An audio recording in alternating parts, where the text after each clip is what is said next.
Welcome to Thrive, the podcast.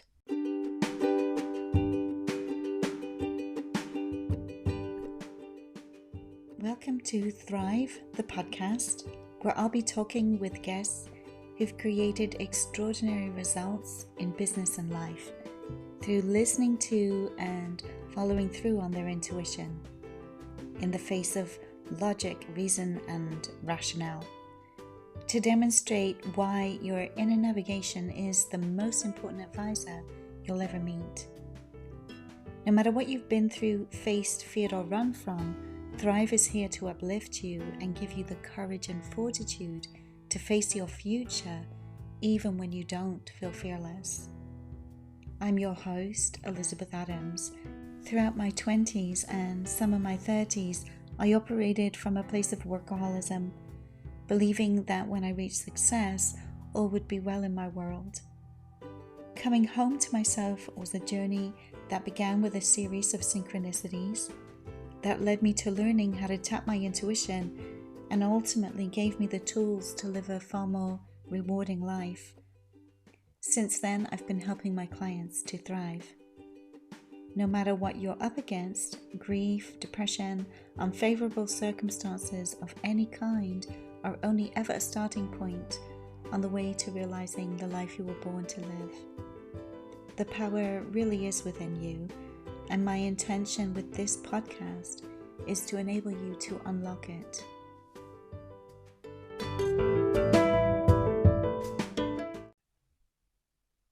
This is the very first episode of Thrive, where I'll be speaking with Harpreet Sandhu, founder of the Intuitive Business Academy. In this episode, Harpreet shares his journey from being a high flyer in corporate to becoming a coach after being bedbound for 7 years with chronic illness. Welcome, Harpreet.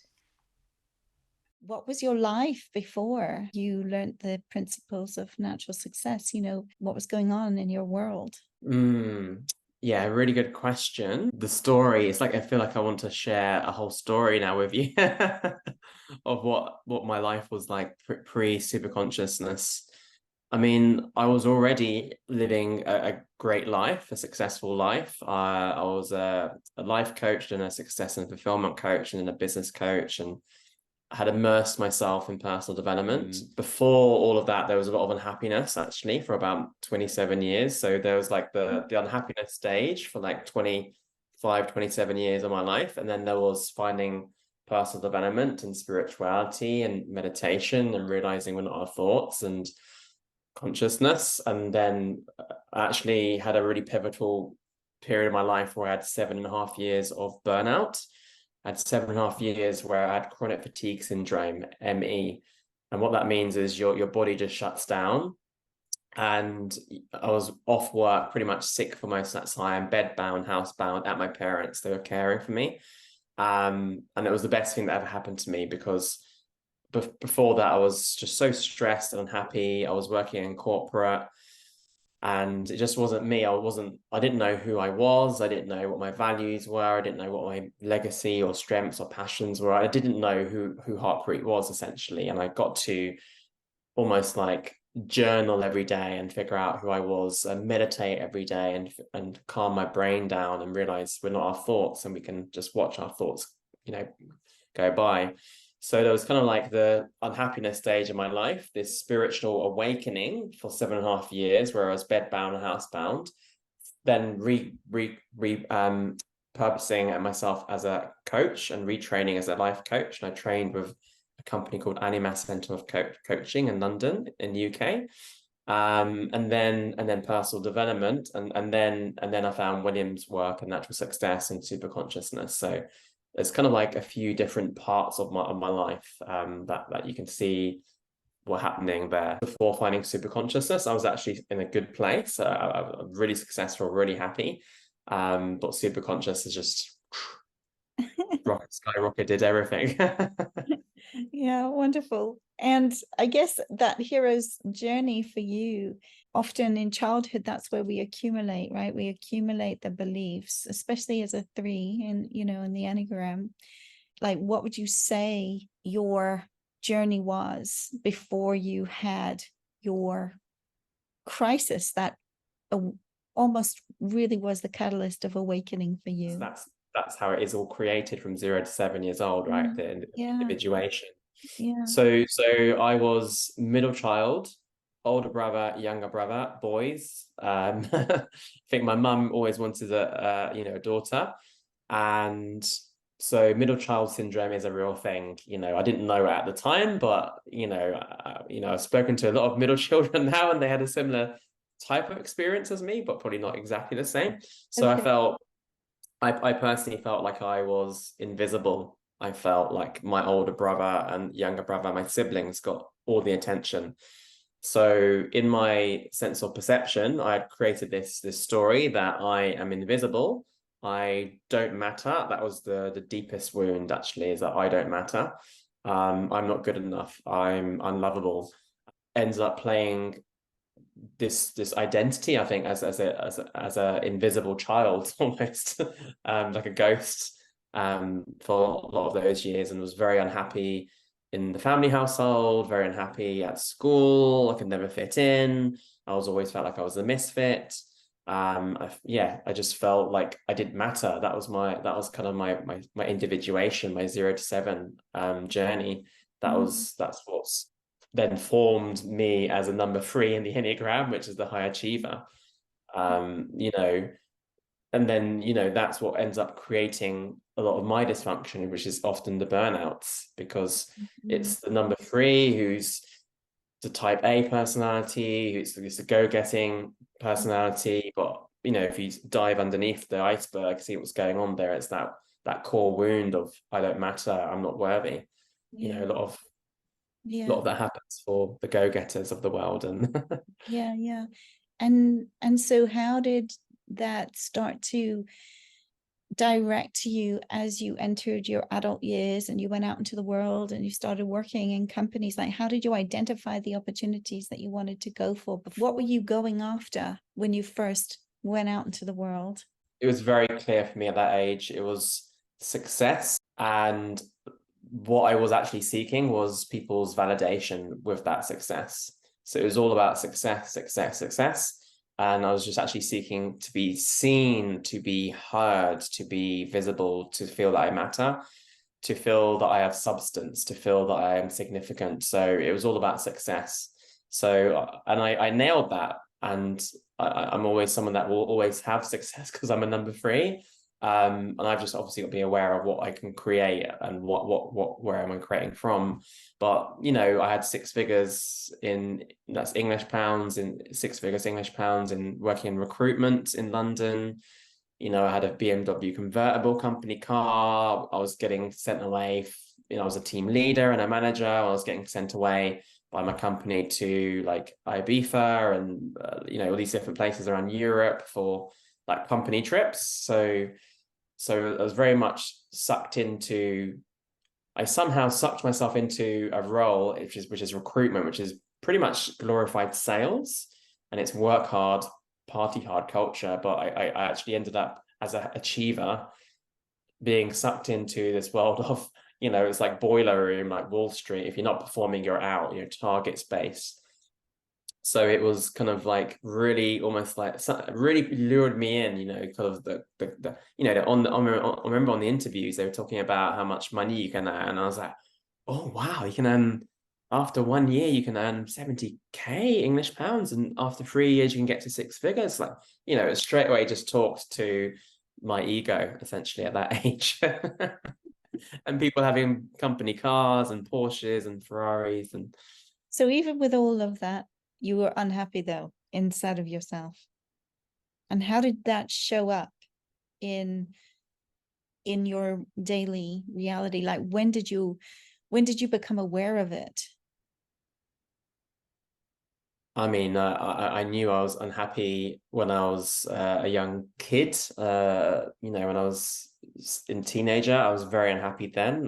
Very unhappy then at school, at university.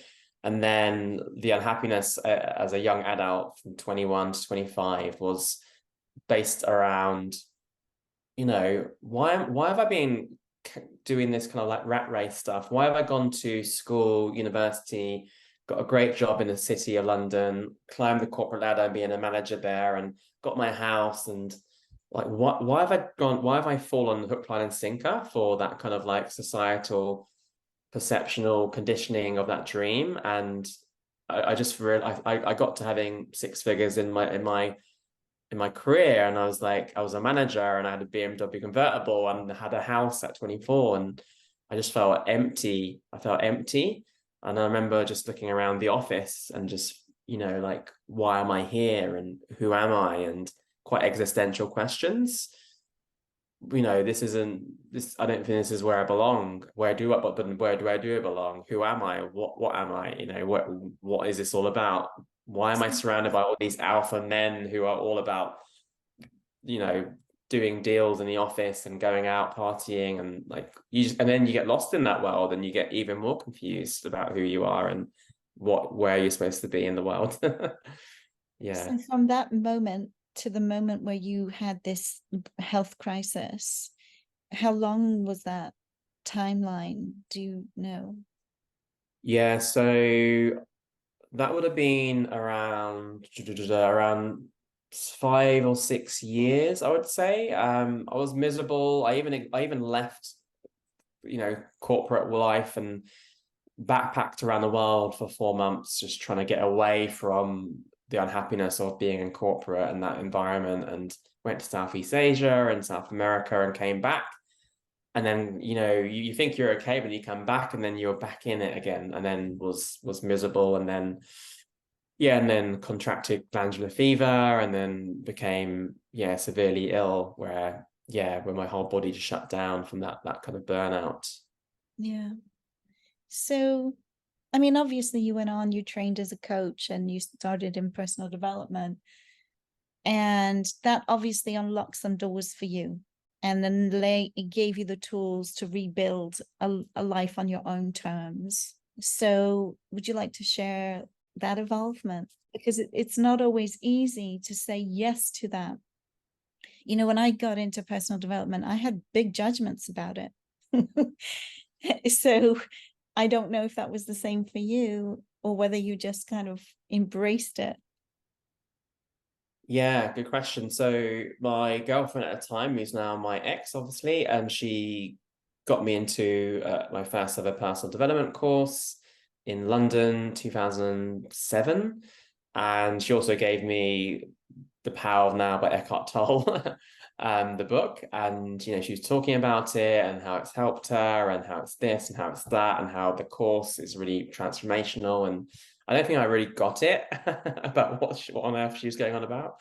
And then, after she mentioned it a few more times, she was like, okay, let me have a look at this. And I'm generally quite an open mind. So, and then, I started to just, as soon as I did that first program, it was life-changing. That was 2007, my first ever personal development journey.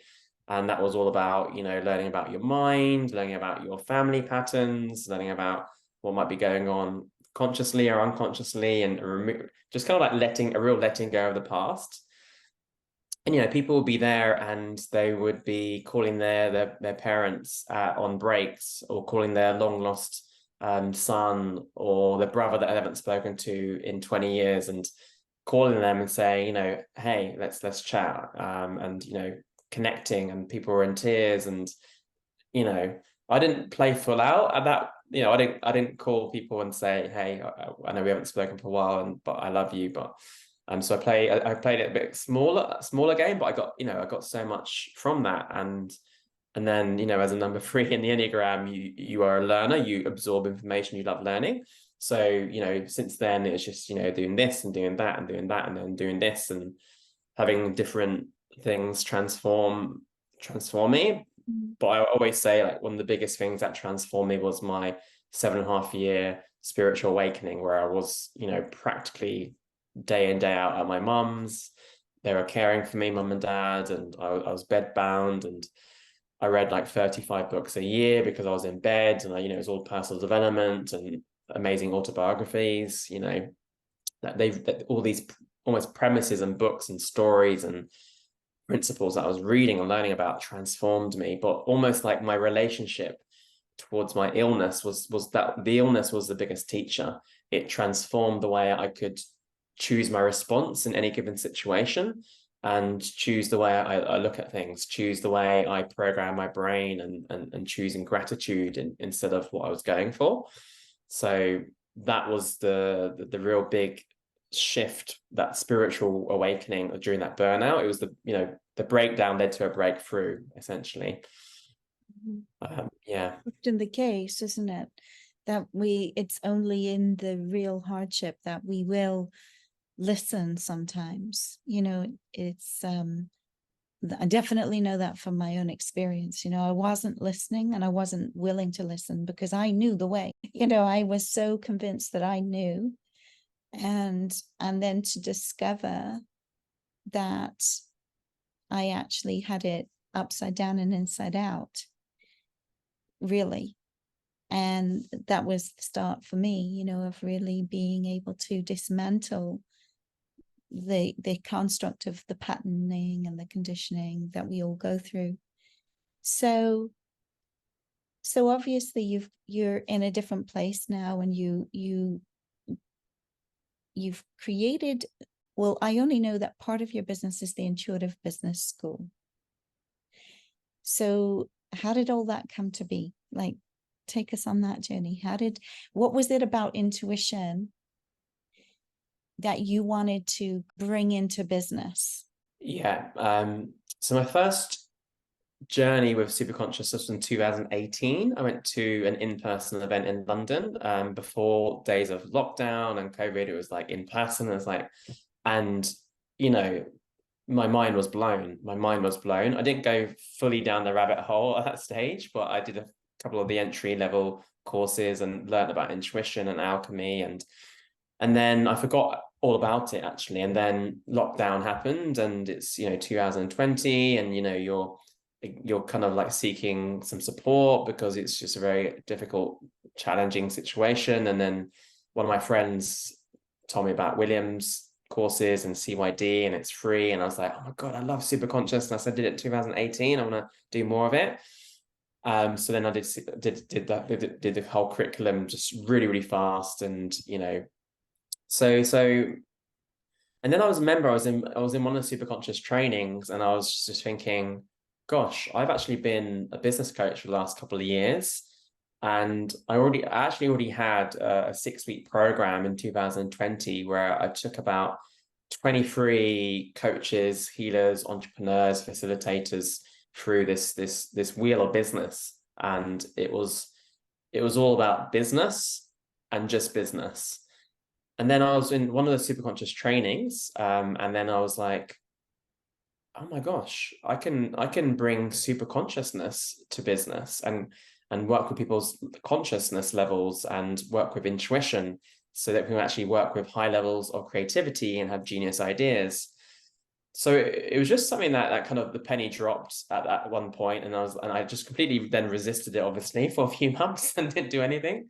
And then it just kept knocking on my door and kept knocking on my door. And then, I just thought, well, let's just, I actually teach to my clients now that everything in business is just one big fun experiment. And, you get an idea and you just try it out. And so I just thought, okay, after about 6 months of dilly-dallying and deliberating, just not doing anything, I actually decided to kind of share how we can combine intuition with business. And I was kind of making it up at the time. I was like, let's just, yeah, okay. I know business. I teach business. I've taken loads of people through business, but how can we bring super consciousness and business together? And I was just having all these different ideas. And, I always say to my clients that everything is in business is just an intuitive circle. We can step into any intuitive circle to connect to all time and space, to get genius ideas and wisdom, high levels of creativity, about anything in our business, our brand name, our products and services, our ideal client, how much we should charge. It's all genius levels of ideas and creativities there.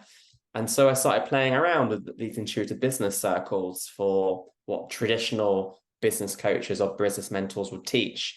And it was just really, really powerful. And so I started to teach that. And then I was like, incredible, this previous program, which was all business related, which I was teaching to people before, can actually be a super conscious program.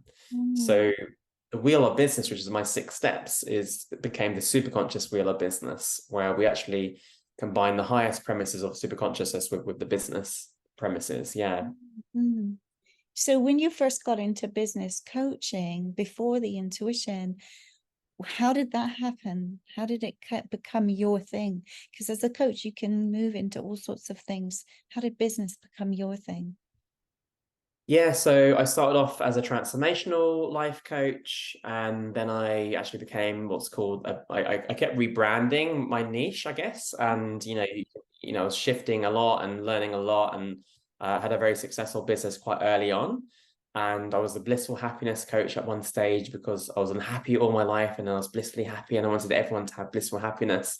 But then my business coach at the time was like, Harpreet, no one wants blissful happiness. You need to give something more tangible. People aren't after blissful happiness. That's not what they're after. So you need to give people an end result that they're after. So then I became a success and fulfillment coach. That was my brand. And I was really into positive psychology and finding your ikigai, finding a life purpose, emotional resilience. And then my business just kept growing and being really successful. And partly that was because as a number 3 in the Enneagram, I invested in 6 of the best business mentors I know.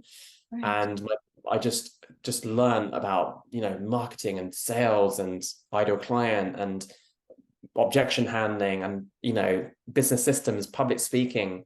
I could barely speak at what, I was too nervous. I was really nervous, and I did a 5-day public speaking training, and that shifted everything for me. And then like as my business, as I went on this business mentorship, my business grew, but I grew in myself, in my humanness, in my leadership, in my sovereignty, Mm. and my confidence. So I kind of learned all this stuff about business as a number 3. Then I applied literally everything that I was being taught, and I was again one of the best students for my business mentor, and probably one of his best students maybe. And so then I was like, oh, okay, well, let's do this success and fulfillment stuff and business at the same time and see what I end up doing. And then I ended up dropping this and doing purely business. But the cool thing about business is that even then I was doing most of the stuff. I was teaching business, but I was also doing life coaching and mindset stuff with people, because people have blocks around business in their Yeah. ego or their consciousness or beliefs. Yeah, it's always part of it, isn't it? It's the whole package with somebody, their life or business. You have to work with the whole person, not just an aspect of their life, really, I find. Yeah. So in your practice now, which is the Intuitive Business Academy, what are the other ways they can work with you? Is really what. Yeah, so there's that 6-week deep dive into the Business Academy. It's a group program where we super consciously magically create our businesses, our true nature and purpose. And then also do one-to-one, which that was my original thing. In 2018 I was a one-to-one personal life coach. So I do one-to-one super conscious coaching. So all of my coaching has shifted. I paid a lot of money to be trained as a transformational life coach, which is all about seeing the client as whole, and they're worthy, and they have all the answers within, and you don't tell them what to do, and you ask lots of questions, and you reflect back to them what they're sharing, and they find their own solutions. And everything shifted when I then found super consciousness properly. The second time around I found super consciousness in 2020, I then became a natural success type super conscious intuitive coach. Completely shifted the way I was coaching. Got rid of the old way and started working the new way, and completely fell in love with it, because the old way of coaching was about fixing problems. The new way of coaching was super conscious coaching, was about creating. What are we creating? It was almost like the old way of coaching was, okay, what problems are we working on today? Or what goals maybe do we want to work on? The new way of coaching was about, what are we going to create? What kind of genius ideas are we going to come up with today? What's going to be going on there? Lovely. Yeah. So in your 6-week business school, what are some of the creations that people are bringing to life as part of that? Yeah, so we've had, I get so excited about this. So it's just magic. We never know what's going to happen, but the structure of the program has the integrity. Structure is sexy, structure has integrity. So people come to the program and they have maybe don't have a business. They've always wanted to have a business. They're starting their business usually. It's usually those types of people. And the first thing that we always do is we start with what's called a business plan of plenty. It's like, what's the higher vision? Like before we want to create a relationship, before we want to create anything in life, we want to see what's the higher vision. So at this point, we're seeing things that people didn't think were possible. You know, they were creating their business egoically from this thing over here called perception rather than from magic. So one person then, for instance, she didn't know what her business was, but on the Intuitive Business Academy, everything is obvious. And when we're working with higher premises, everything is obvious. And then I helped her, and everyone else helped her, and the structure of the program helped her create this business where she has a very specific way of working with people. She uses lucid dreaming, which is, you know, when we're in our dreams and we can start to influence our dreams and influence what's happening and interpret them at a high level. She uses lucid dreaming to help people create the love of their life, create romance. So that's a specific business, but she had no idea what that business was until, you know, and now she's working on a book in that area and working with clients in that area and has a 6-week program in that area. You know, someone finished that program and signed up a 12-month client, paying them like, you know, £4,000 a year or something like this. So just really, but we never know what's going to happen because we're working with high levels of creativity. And we're actually working with people on their level of consciousness as well. It's not just a intuitive business program. I love the work of Robert Fritz around structure. So we actually start to map out structures of consciousness. Like, what is it like when we're in our heart structure? That sounds crazy that we have a heart structure, but when we're in our heart, we take the obvious actions of our heart and we create our heart. But a lot of people have a dysfunctional relationship. We all have an egoic relationship towards our heart. And business is a reflection of our heart. So, you know, some people think that they're not allowed to have their heart. They're not worthy of their heart. So they disobey their heart or they deny their true nature and purpose. So we do a lot of work around consciousness and structures as well as intuitive business. And we never know what's going to happen, but magic usually happens. And so there's some of the kind of cases that we've gone through. You know, we've had people that they thought egoically that their business was all about being an intuitive coach because that's what everyone's doing and that's what perception tells them to do.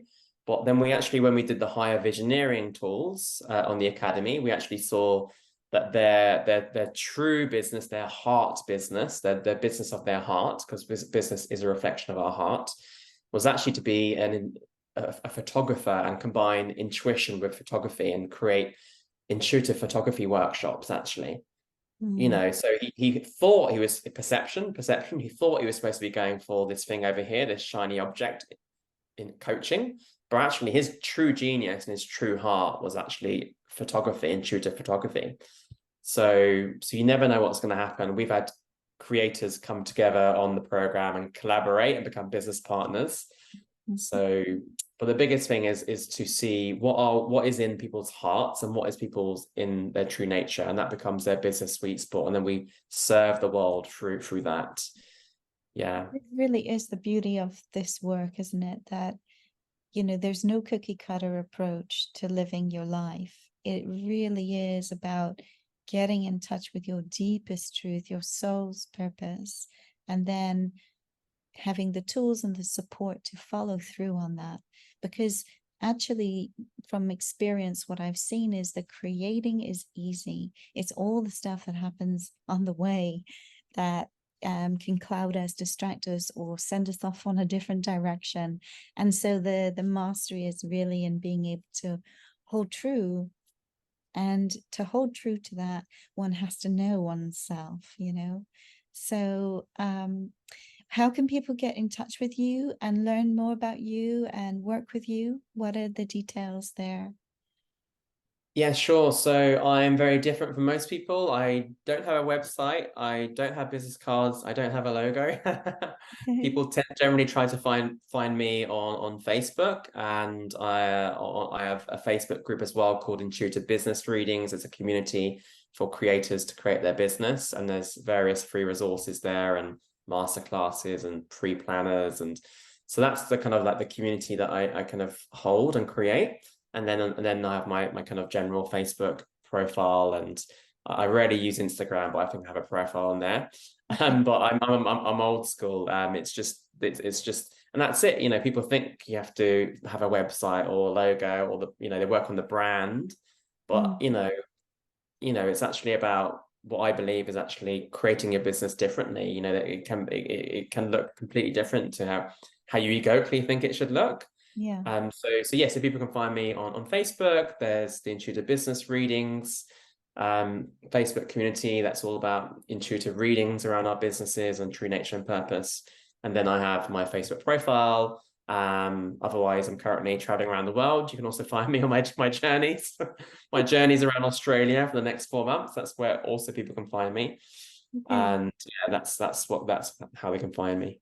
All right, super. Well, I'll put the link in the show notes so people can find you on Facebook. That's super. Thank you so much, Harpreet, for being with me this morning and having this impromptu, really, conversation around your business.